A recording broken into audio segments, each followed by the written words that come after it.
before we get started, I did want to celebrate VBS, and I just want you to know how much I appreciate all that you did. It was a huge undertaking for our church to have VBS. Do you know the highest night that we had 210 kids in this room. They cleaned out all the chairs. I mean, it was packed. And then we had 185 volunteers, those of you who volunteered to make it happen. If you served in VBS, would you stand today so we can just recognize you and thank you?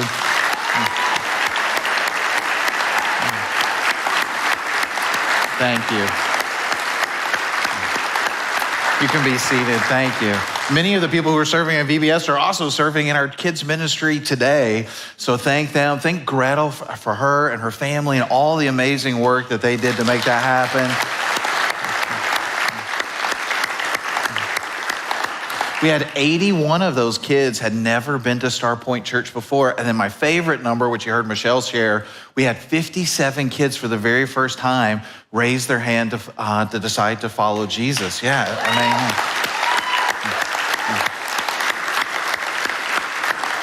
Now, here's what I want you to know about that, because sometimes when churches say numbers, you kind of like, really? Is that really kind of what happened? I mean, did a kid like sneeze and like you counted that? You know what I mean? Like what? No, it was so sweet. I mean, when they gave the gospel message to these kids, I mean, and then seeing all the kids pray to receive Christ, I mean, I looked around the room and most of the volunteers had tears in their eyes. I mean, it was the sweetest thing you ever heard. Well, then when they went back to their small groups, they asked the kids if they understood the decision that they made, and then they filtered it, like who raised their hand and like why, and then those who didn't really quite understand, they made them stay, and then those who really got it, they sent them to another counselor who talked to them some more, and if they understood or didn't understand, they would send them back. You know, and those who really did, to really filter it down to those who understood the message of Jesus. So we really, really rejoice in what God did. It's a huge investment as far as volunteer hour and resources that we don't charge families at all to come to this amazing VBS. So thank you. Thank you for serving, and thank you for being an amazing and generous church. Well, today we're continuing this series that we're calling Amazing Grace. And if you're joining us for the first time, we're talking about grace, and we're saying it's like a red cord or a scarlet cord that we trace all the way from the beginning of the Bible in the Old Testament, starting with the very first book, and we see it being woven all throughout each book of the Bible, all the way to the end in the book of Revelation. Now, why are we saying it's red?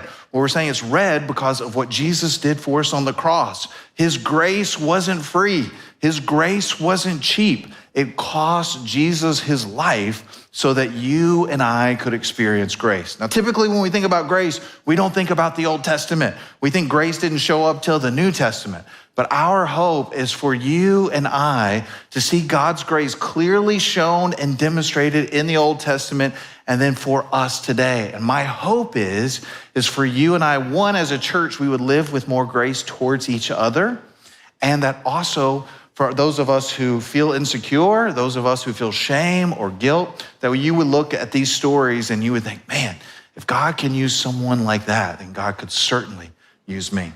To get you kind of caught up, we started off with Adam and Eve, the very first people. And remember, what's so amazing to me about their story is that God just didn't hit the eject button, right? That would be so much easier. All right, well, let's get rid of these humans and start all over again. But he chose the costlier way of, I'm gonna have to send my son to be able to offer them grace, to pay for the things that they have done wrong. And then we moved forward last week and we talked about Abraham, how God comes to Abraham and he says, I'm going to make you a great nation. Through you, all the peoples of the earth will be blessed, because through you, I will send the Messiah. So what did Abraham do to deserve that amazing promise? Nothing, absolutely nothing. And that's what grace is. It's undeserved, it's unmerited. And that's what we see God extending to Abraham. Well, today as we continue on in this story, Abraham has a son. His son's name is Isaac. Isaac has two sons, Jacob and Esau. We see God's promise going through for the Messiah. We see it going through Isaac, and then we see it going through Jacob. Jacob has 12 sons. These 12 sons would eventually become known as the 12 tribes of Israel. One of those sons you may be very familiar with. His name was Joseph. Maybe you've heard about his Broadway play, his coat of many colors, right? Why did he have that coat? Because his dad loved him. He was his dad's favorite.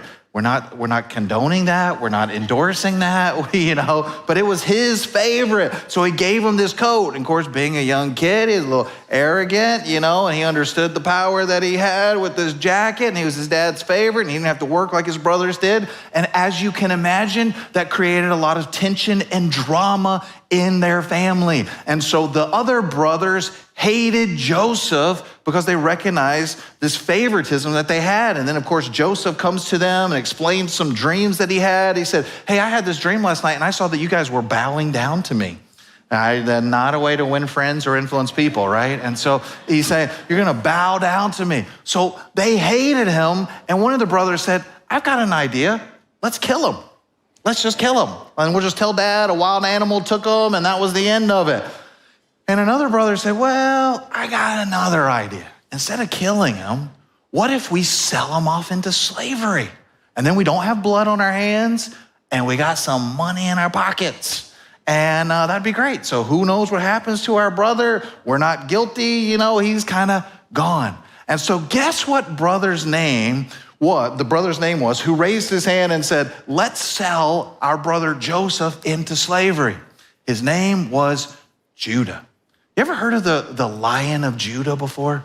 Maybe you've seen some t-shirts. Maybe you've heard it in songs that we sing, the Lion of Judah. Where does that come from? What does that even mean? Well, that's who we're looking at today, is we're looking at the life of Judah, and this is where this idea comes from of the Lion of Judah. So as we look at Judah today, I want you to have a couple of mental images. The first mental image I want you to picture is Judah, the one who the Lion of Judah is named after, is the one who raises his hand and says, let's sell our brother into slavery, all right? That's a great Christian character right there. Let's make sure that he becomes a pastor someday, right? So let's have that mental image. All right. Now, we're going to fast forward. Judah has 3 boys, 3 sons. 2 of those sons are of marrying age. One of them, his oldest son, gets married to a lady named Tamar. Tamar is a good woman who is married to a bad man. And maybe she married him because she thought she knew him better than her parents did. Maybe she married him because she thought she could change him and that she would be different than everything else, and she knew better than her parents. But she married him, a good woman who married a bad man. Why would I say that he's bad? He was so bad, the Bible records that God ended his life early. Genesis 38 and verse 7 says, so the Lord took his life. Wow. Well, this is Canaanite culture. And so what happens is that after you are, if your husband dies, if you're a lady, and your responsibility, or who is responsible to take care of you, because remember, there's no social security, there's no welfare, there's no social safety nets to help you. Here, the responsibility was that your brother-in-law was now supposed to marry you and take care of you and your children. Ladies, I think you would pay a lot more attention to families if that was true, right? You're like, I don't just care about my husband. What's your brothers look like, and what does your other brother look like? I want to see what's going on before I marry into this family, because you could also be my husband. It's not just like, well, his parents are a little crazy, his brother's a little crazy, but my husband, he's a nice man, he's a good man. You would think a lot more about that. Well, anyway, so it was this responsibility. So now it's the second. I know I've lost some of you ladies. You're thinking about, what is it like to be married to my brother-in-law? Would that be a good thing? Would that be a good thing? All right, so just put that out of your mind now. Come back here with me, ladies. All right, so her first husband dies. God kills him. He's an evil person. So now it's her job, or the second brother marries Tamar to take care of him. Guess what happens? He's no better than the first son. And so God takes his life too, because he's an evil person. Now, Imagine you're the father, you're Judah. All right, Tamar marries my first son. He dies. She marries my second son. He dies too.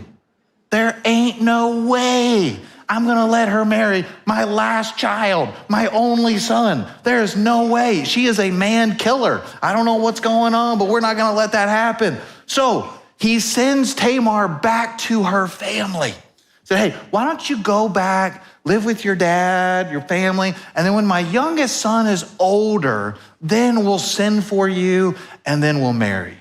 The reason why he sends her away, because in this honor culture, if you didn't care for your family, no one wanted to do business with you.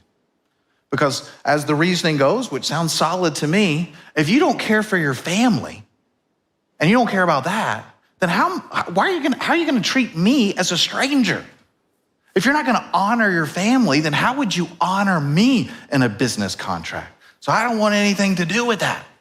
And you wouldn't be able to hold political office. No one would vote for you. No one would want you in leadership if you didn't care for your own family.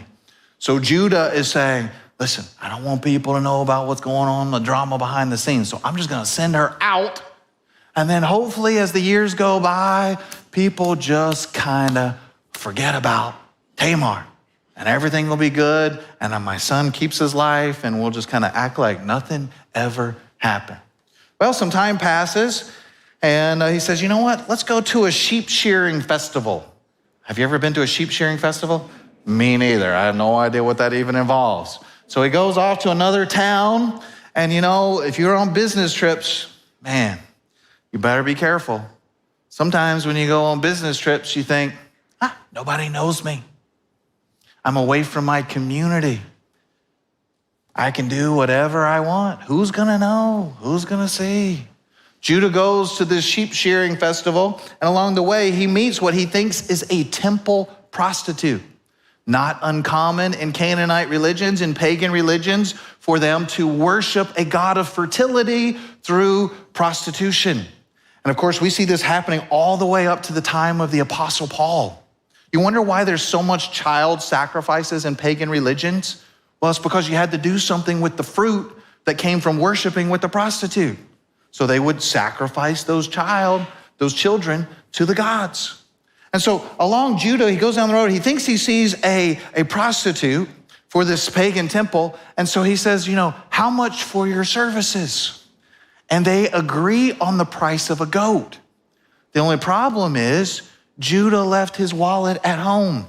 So he said, you know what, I'll catch you later on that. I'll promise I'll send a goat. She's like, oh, no, buddy. She's like, you give me your signet ring and you give me your staff that identify who you are and I'll hold those. And when you send a goat, you know, then I'll give these things back to you. It's kind of like, hey, you got to give me your driver's license before you borrow the kayak. You know, I want to make sure I got this identity thing. We know who you are and I can find you if you ever need it. So they do the deed. He leaves, you know, goes on about the sheep shearing festival.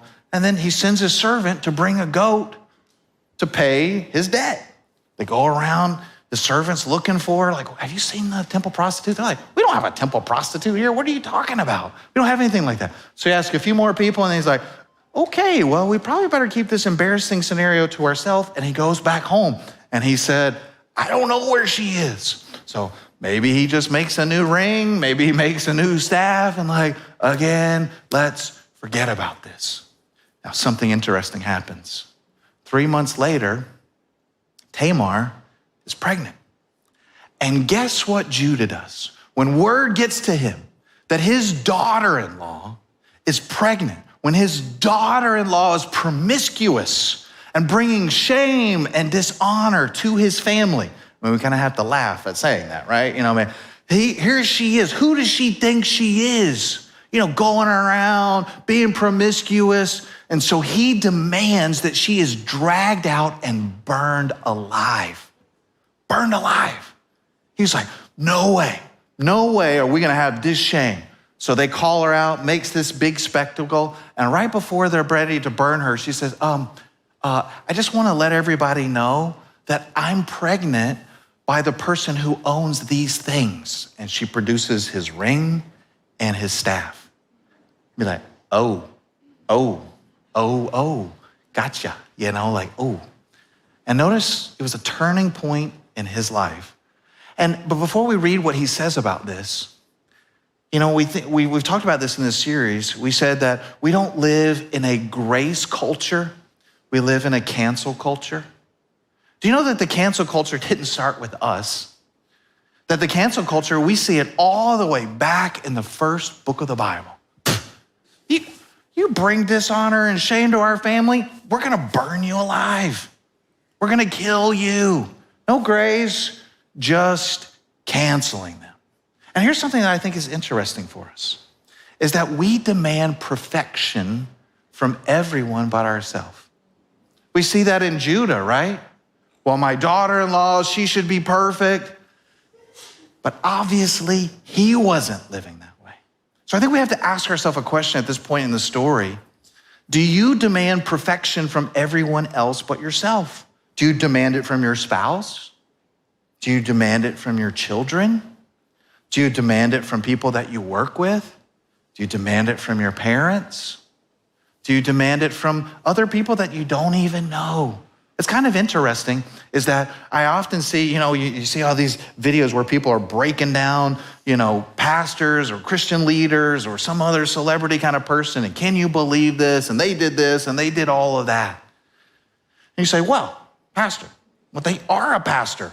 They should be living different. They should be living holy. They are a growth group leader. They should be living holy. They are a worship leader. They should be living holy. Can I just stop just for a second? I just want to point out something to you.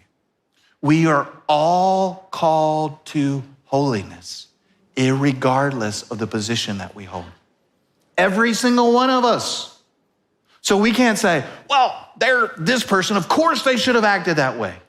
You're a follower of Christ. Of course you should act the same way as well, right? You don't get a free pass because you're not a pastor. You don't get a free pass because you're not a church leader. And maybe I can add this in. If you know that much about the Bible, you should be shouldering a heavier load at your church, especially if you're ready to throw stones at other people. To say, it should cause me to just push pause a little bit. You know what we do is when we get on our high horse like Judah, we have that same murderous spirit. And the question I think you should ask yourself is, do you have a murderous spirit? What did he want to do? He wanted to kill her. And of course, what do? We say, well, I would never try to kill someone, but we try to assassinate their character, their reputation, their business, anything, and gossip about them. You thought for a second that maybe gossip is a sin as well? Instead of saying, God. It should make all of us quake in our boots, honestly, right? It should make all of us sense with a sense of holiness that we're all called to live that way. No one gets a free pass on holiness when it comes to Christ. And as we think about our own sins, as Judah should have, it should have allowed him to respond with grace and not leaning in towards a murderous spirit first. He has a change of heart when she produces this evidence. And notice what he says here in Genesis 38. He said, Judah recognized them immediately and said, she is more righteous than I am because I didn't arrange for her to marry my son, Shelah. And Judah never slept with Tamar again. So we've got two images of Judah selling his brother into slavery. And then the second image we have of him trying to burn alive his daughter-in-law, who he thought was a prostitute and slept with. So let's pause his story for a second and let's go back to Joseph. Remember, he sells Joseph into slavery. And now 20 years have passed. Joseph has now risen from being, a slave to now the prime minister of Egypt. A famine has broken out all in that region. And everybody is coming to Egypt for food because Egypt is the only one. So guess who has to go to Egypt to find some food? Judah and all of his brothers. They go there. They don't recognize Joseph because Joseph has fully assimilated into the culture. I mean, he's got the look, the language, the clothes, everything. There, you can't even detect an accent. He is fully assimilated. So they're standing before them, but of course, Joseph instantly recognizes them. And Joseph wants to know, have they changed? Are my brothers different people than what they were 20 years ago? That's so important for all of us, right? It's because sometimes we think, man, this person hurt me 20 years ago. My parents hurt me 20 years ago. My brothers hurt me 20 years ago. That person at church hurt me 20 years ago. And we forget that, good gracious, think about how much we have grown over 20 years. Maybe they could have grown too. And we just hold on to that hurt, that pain from 20 years ago, thinking they are the exact same person, never giving them any grace. Never thinking that maybe they could have grown. Do you see what we see with Joseph here? I mean, think about it. He has the power to crush them instantly. Here's my brothers who sold me into slavery. I could bring the hammer down and we're gonna make you build the pyramids. We're gonna put you out there. You sold me into slavery? I'll put you into slavery for the rest of your life. He could have crushed them in that instant, but he has grace. Now, when we're talking about grace, we're not saying you don't need to have boundaries with people. We're not saying you just throw those out the window. Here, we're saying here with Joseph, he tests to see, have my brothers really changed? Are they different people? So he devises a series of tests to see if they're different people. So he holds one of the brothers back and he says, I want you to go get your younger brother and bring him back. And then Judah begins to replace himself and say, Judah says, you know what? Instead of taking your brother, take me in his place. Take me in his place. And here's how Joseph responds to all of this stuff when he reveals himself to his brothers. And I want you to think about the grace that he shows to them. In Genesis chapter 45 and verse 4, he says this. He says, please come closer, he said. So they came closer and he said again, I am Joseph, your brother, whom you sold into slavery in Egypt. Wow, can you imagine having that reckoning? And just like, oh man, this is not good, He says, but don't be upset. I think they would be really upset. And don't be angry with yourselves for selling me into this place. I would let them suffer with guilt and shame a lot longer. I think they need to wallow in that. They need to feel the weight of the moment, but not Joseph. He says, it was God who sent me here ahead of you to preserve your lives. This famine that has ravaged the land for 2 years will last 5 more years. And there'll be neither plowing nor harvesting. He says, God has sent me here ahead of you to keep you and your families alive and to preserve many survivors. So it was God who sent me here, not you. And he is the one who made me an advisor to Pharaoh, the manager of his entire palace and the governor of all Egypt. Isn't that amazing? I mean, that's amazing grace. They did not deserve that kind of treatment at all. They deserve to be punished. They deserve to be enslaved. Remember, what do we say grace is? We said grace is undeserved, unmerited kindness and favor. And Joseph is giving that to his brothers, saying, you treated me this way, but I am going to treat you differently than how you treated me. I'm going to give you something that you don't deserve. You deserve to be in prison.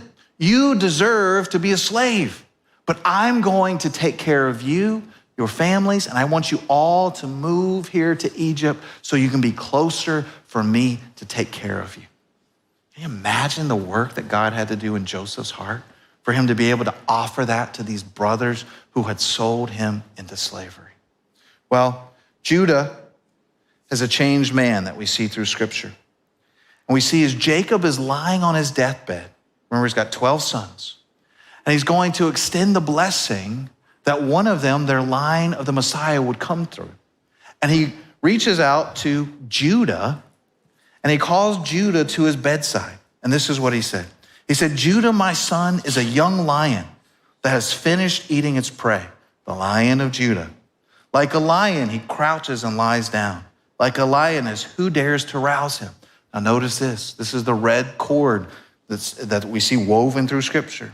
Verse 10, the scepter will not depart from Judah, nor the ruler's staff from his descendants, until the coming of the one.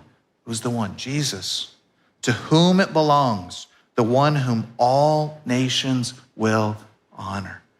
And as we think about this promise that his father told Judah, we fast forward through Scripture, and we get to Philippians 2 and verse 10, that says, at the name of Jesus, all people will bow, from every nation, every tribe, every tongue. Talking about Jesus. Now, we've talked about connecting Judah from God's grace, from the first book, all the way to the last book. You know what the last book of the Bible is? It's called Revelation. And it's a bit intimidating for many of us as we read it. We're like, what in the world is going on here? There's so much poetry in this. And I want to explain some of this poetry to you as it relates to Judah. Revelation chapter 5 and verse 1, he says, John is having this vision. He says, I saw a scroll in the right hand of the one who was sitting on the throne. There was writing on the inside and the outside of the scroll, and it was sealed with 7 seals. And I saw a strong angel who shouted with a loud voice, who is worthy to break the seals of this scroll and open it? But no one in heaven or on earth or under the earth was able to open the scroll and read it. Then I began to weep bitterly because no one was found worthy to open the scroll and read it. And you think, well, what's the big deal about opening a scroll? You know, why does that even matter? These 7 seals that are on it. He's crying because this was the scroll of judgment. That if this was to be opened, that it would stop evil from infecting the world as it has from the beginning with Adam and Eve. If this scroll is not open, the wicked will never be held account for their actions. And here John is weeping because who's going to stop this evil? Who's going to stop this violence? Who is going to make evil pay for the injustice that we've experienced? Who is able to do it? There is no one. There's no one who can do it. And then verse 5. But one of the 24 elders said to me, stop weeping. Look, the Lion of the tribe of Judah, the heir to David's throne, has won the victory. He is worthy to open the scroll and its 7 seals. The Lion of Judah. Isn't that a beautiful thing? Now, here's what I want you to think about just for a second. When we think about who Jesus wants to be associated with, and I think about who I would want to be associated with, it wouldn't be the Lion of Judah. I would say, can we change that to the Lion of Joseph? I mean, I like Joseph. He's an honorable man. He does the right thing. Why in the world would Jesus want to be associated with Judah of all people? And then in that moment, I'm like, oh, God, thank you. Thank you that you're not afraid or ashamed to be associated with sinners, because I'm one too. And that if you would be associated with Judah, it gives me confidence that you would be associated with me as well, that you wouldn't push me away. Hebrews 11 says, he's not ashamed to be called their God. Isn't that a beautiful thought? To think that God isn't ashamed to be called your God. With all your hurts, your habits, your hang-ups, your addictions, your sins, he's still not ashamed to be associated with you and with me. Revelation, it goes on, they start singing this song at the end. It says, and they sang a new song with these words, you are worthy to take the scroll and break its seal and open it, for you were slaughtered and your blood has ransomed people for God from every tribe and language and people and nation. This is the red cord. And you have caused them to become a kingdom of priests for our God, and they will reign on the earth. Then I looked again and I heard the voices of thousands and millions of angels around the throne and of the living beings and the elders, and they sang in a mighty chorus, worthy is the Lamb who was slaughtered to receive power and riches and wisdom and strength and honor and glory and blessing. And then I heard every creature in heaven and on earth and under the earth and the sea, and they sang, blessing and honor and glory and power belong to the one sitting on the throne and to the Lamb forever and ever. There's 2 images in here. There's the image of the lion, and there's also the image of the lamb. The Lion of Judah is worthy to open it, but they're singing praises to the lamb.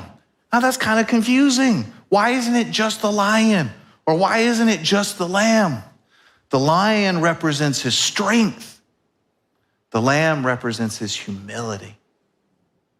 The lion represents truth. The lamb represents grace. Grace for each one of us. The lion that took on the form of a lamb and was slaughtered for you and me and the things that we have done wrong. The lamb is what conquers. The lamb, that grace that God extends to each one of us. And as we think about Judah, and we think about the Lion of Judah and not the Lion of Joseph, we think, man, such amazing grace that God extends to each one of us. So I want to ask you a couple of questions, 3 questions, in fact, as we wrap up today. The first question I want to ask you is, do you demand perfection from everyone but yourself? From your spouse, from your kids, from your coworkers, from people you don't even know, from religious celebrities, church leaders? Do you demand perfection from everyone else but yourself? Here's the other question I want to ask you.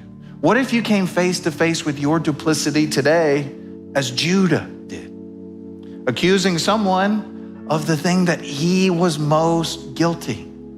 There's this idea in theology, there's this idea in Christian life that the sins we often see in other people are truly the sins that you and I struggle with. So the next time we want to call out someone else's sin, we should ask, is that something that I struggle with? Because it's so easy for me to recognize it in other people and so hard for me to recognize it in myself. And then the last question I want to ask you is, have you received the gift of God's grace to you and to me? The only time we can do that is in this life. We won't have time to do it in another life. This is our only chance to get to respond to God's grace. And so I want to give you a chance to do that today. Would you pray with me? God's grace to each one of us is that he is not ashamed to be called our God, and that he welcomes sinners like Judah, like me, and like you to be a part of his family. If you've never received Christ, if you never said, I've decided to follow Jesus, today is the day. So would you pray this prayer if you're ready to invite Christ into your life? Would you say, Jesus, I believe you are who you say that you are. The way, the truth, the life, the only way to the Father. I ask that you would come into my life, that you forgive me of my sins, and you make all things new. Others of us in this room, we've prayed that prayer a long time ago. But man, you know that when you go on business trips, you're a different person. You know that you're holding people to a different standard than you hold yourself. You give yourself a lot of grace, but not other people. Some of you are holding on to things from 20, 30 years ago, forgetting that people can and do change. And would you say, God, give me the grace to extend to them that you have extended to me.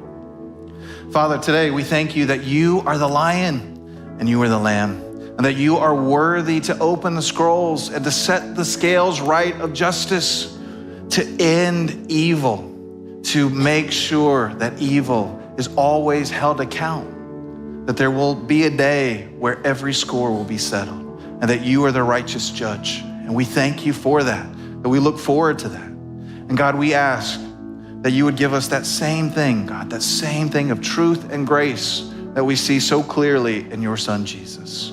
We honor you and we want to worship you and how we live today. We ask all of these things in Jesus' name.